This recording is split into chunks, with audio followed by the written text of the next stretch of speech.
Assalamualaikum warahmatullahi wabarakatuh. Pada kesempatan kali ini saya ingin membahas tips membangun brand clothing. Oke, ada beberapa hal yang harus disiapkan untuk membangun brand clothing ya. Yang nantinya akan saya jelaskan detail terperinci ya. Simak terus videonya nanti sampai akhir. Saya akan menceritakan pengalaman saya membangun brand sendiri. Tapi sebelum lanjut ke pembahasan, saya ingin membahas barang-barang saya dulu ya. Kebetulan kita kedatangan barang baru, yaitu jaket denim yang saya pakai ya. Nah, jaket denim yang saya pakai ini seperti ini contohnya ya. Ini ada beberapa warna, nanti saya liatin ya. Warna seperti ini namanya sandwash ya, sandwash. Kita ada 3 warna yang baru datang. Ada biru, ada coklat, dan ada merah. Ini sandwash ya. Jadi di washing. Terus untuk yang biasa kita ada 3. Ini ada seperti ini biru pudar ya. Yang ini biru tua, yang ini warna garment. Nah, untuk masalah harga sendiri, harga grosirnya kita jual dengan harga ini 103.000. Ya, ini harga grosir 103.000, semua sama ini 103.000. Untuk yang washing sendiri ini agak berbeda, harganya 113.000 lebih mahal karena memang cucian ya. Nah, buat teman-teman yang ingin membuka usaha, pengen pengambilan dari kami, silahkan bisa kontak admin ya, nanti dicantumkan di deskripsi. Harganya udah saya jelaskan, bisa dijual di angka 135.000 minimal, 130, 150, bahkan ada yang jual sampai 170.000 ya. Nanti silahkan bisa dicek di toko-toko daerah Anda itu jual berapa. Nah, dicek dulu di daerah Anda jaket jeans itu berapa jualnya, 150. Ya, Anda harus nanti jualnya di bawah itu, di bawah harga kompetitor ya. Mungkin cukup dulu tentang jaket yang baru datang yang saya jelaskan. Mas, gimana kalau saya nanti usaha gagal, usaha nanti tidak laku? Saran saya ikut paket usaha ya. Paket usaha itu bisa 2 juta, bisa 3 juta. Nanti apabila barang-barangnya tidak laku itu bisa dikembalikan. Ketika nanti teman-teman di rumah nyari supplier itu ditanya, barang kalau nggak laku bisa dikembalikan enggak? Artinya itu mengurangi resiko. Kalau di tempat kami kebetulan menyediakan paket usaha, barang tidak laku bergaransi bisa dikembalikan. Minimal 2 juta itu sudah bisa nanti ikut paket usaha ya. Oke, lanjut ke pembahasan untuk brand clothing ya, untuk membangun brand ya. Oke.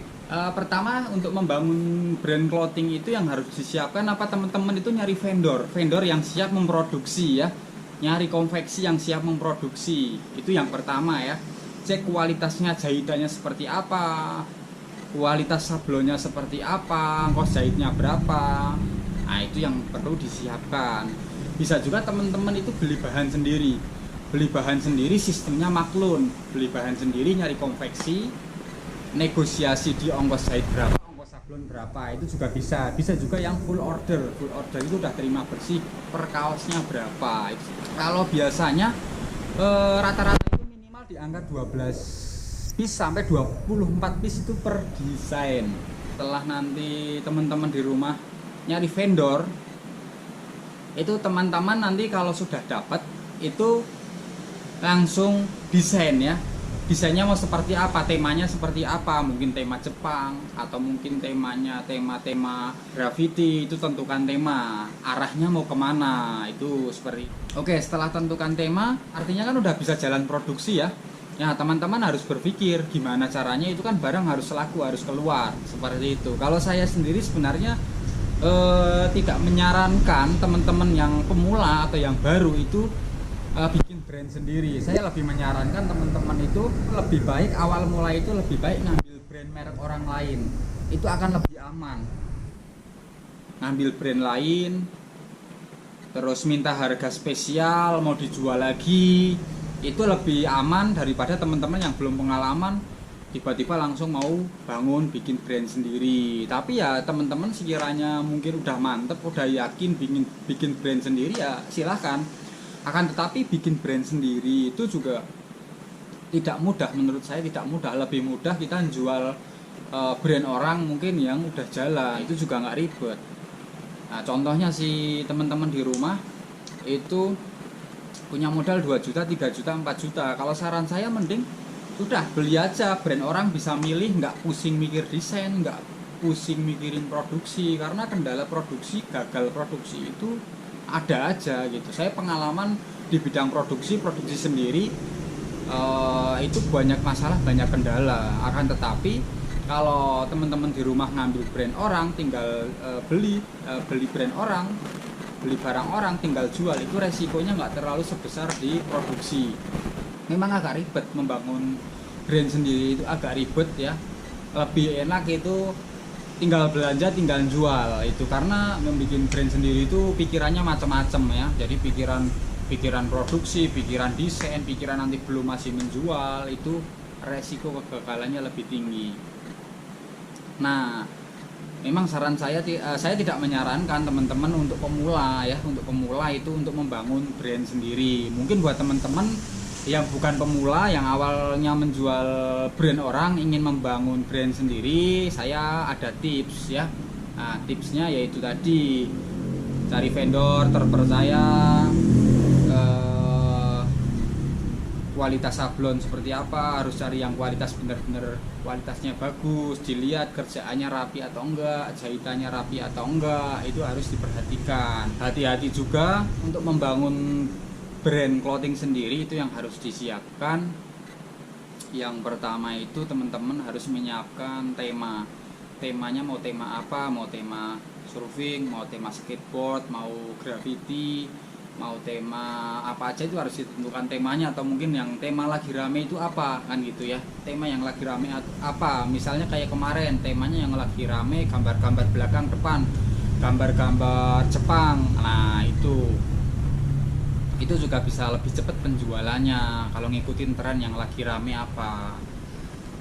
Siapkan woven ya. Woven itu nih biasanya dipasangnya di sini, ini woven ya. Ini saya kasih contoh. Ini woven itu biasanya ditempelin di sini. Ini woven. Ini namanya woven ya. Siapin hand tag.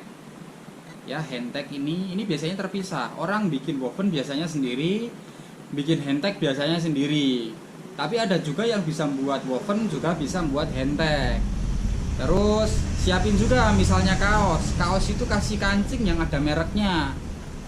Nah, itu ada juga beli kancing yang polos tapi nanti hasilnya kurang maksimal, kurang bagus. Kalau ingin contohnya ini kaos yang kerah ya, contohnya seperti ini cukup disiapin ini aja, woven sama hand tag, itu cukup.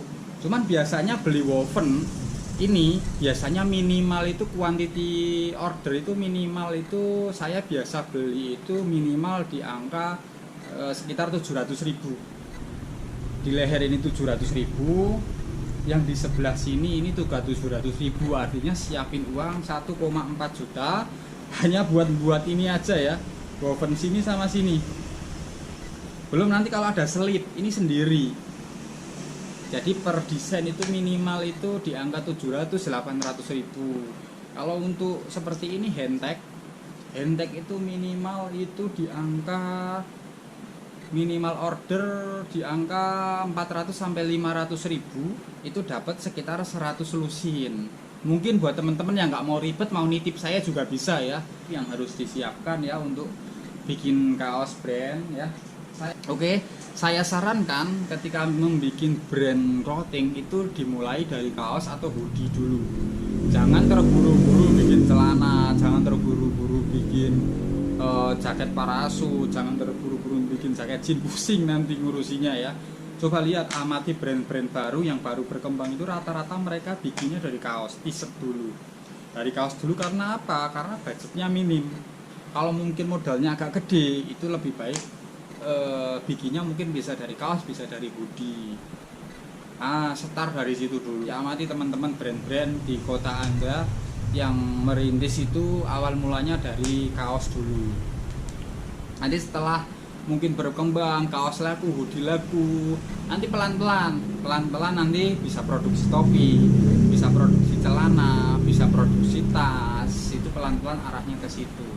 Kalau untuk toko ecer ini, toko ecer punya saya ini Kebetulan memang brandnya campur karena dijualnya ecer ya, karena dijual ecer brandnya itu campur biar komplit, nggak semua di sini di toko sini itu brand sendiri, nggak, paling ya sekitar 70% 60% brand sendiri, sebagian saya juga ngambil dari brand orang ya buat pelengkap karena nggak semua saya bisa produksi sendiri. Cukup dulu ya tips hari ini.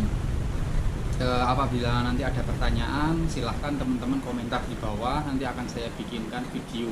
Cukup itu dulu, saya akhiri. Wassalamualaikum warahmatullahi wabarakatuh.